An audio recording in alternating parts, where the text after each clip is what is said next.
नमस्कार, day to day news Bharat देख रहे हैं आप। मैं हूं आपके साथ पूनम। हमारा चैनल आपसे ये वादा करता है कि हम निष्पक्ष तरीके से पत्रकारिता करेंगे।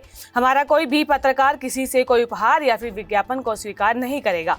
चैनल आपसे ये वादा करता है कि हम समाज के दबे कुचले लोगों की आवाज बनेंगे और ऐसे किसी भी व्यक्ति की खबर को हम नहीं चलाएंगे जो कि भोले भाले लोगों को ठगने का काम करते हैं, उन्हें पाखंड फैलाने का काम करते हैं। Day to day news Bharat आपसे ये वादा करता है कि हम लोकतंत्र के चौथे स्तंभ को मजबूत करने का प्रयास करेंगे। और अब बात बिहार की कर लेते हैं, जहां चुनाव से पहले ही कांग्रेस और आरजेडी के बीच में टकराव तेज हो गया है। सीटों के बंटवारे को लेकर दोनों ही दलों में मानो घमासान सा मचा हुआ है। बिहार विधानसभा चुनाव से पहले महागठबंधन की एकता पर सवाल उठने लगे हैं। कांग्रेस और आरजेडी के बीच में सीट बंटवारे को लेकर टकराव तेज हो गया है। कांग्रेस जो है कहलगांव और सुल्तानगंज दोनों ही सीटें अपने खाते में चाहती है, लेकिन आरजेडी ने गठबंधन को दरकिनार करते हुए अपना उम्मीदवार ही यहां से घोषित कर दिया है। इससे न केवल तालमेल पर झटका लगा है, बल्कि दोनों ही दलों के बीच में अविश्वास भी बढ़ गया है।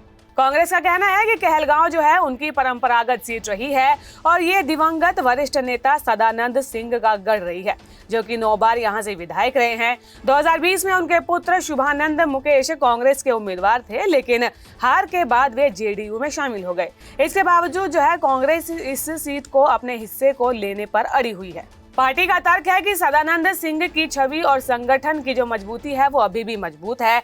सुल्तानगंज में भी कांग्रेस का दावा मजबूत है।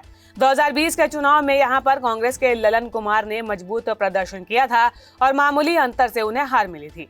इस बार पार्टी ने फिर से उन पर भरोसा जताया है। ललन कुमार राहुल गांधी के टैलेंट हंट अभियान से उभरे हुए युवा नेता हैं। राहुल ब्रिगेड के वे करीबी माने जाते हैं। कांग्रेस का मानना है कि उनकी लोकप्रियता और क्षेत्रीय पकड़ पार्टी को जीत दिलवा सकती है। ये मुद्दा तो है, लेकिन कांग्रेस में भी आग सुलग रही है। सुल्तानगंज से कांग्रेस से टिकट की मांग कर रहे आनंद माधव ने कहा है कि हम लंबे समय से सुल्तानगंज में पार्टी को मजबूत कर रहे थे। जब टिकट मिलने की बारी आई तो पार्टी ने दूसरे को टिकट दे दिया और ऐसे हालातों में पार्टी में रहने का फिर क्या ही फायदा है।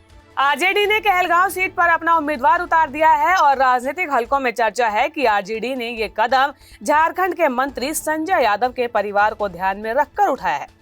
ऐसा बताया जा रहा है कि तेजस्वी यादव ने उनसे वादा किया था कि उनके बेटे को विधानसभा टिकट दिया जाएगा और इसी वजह से आरजेडी ने कहलगांव में संजय यादव के बेटे रजनीश कुमार को मैदान में उतारा है।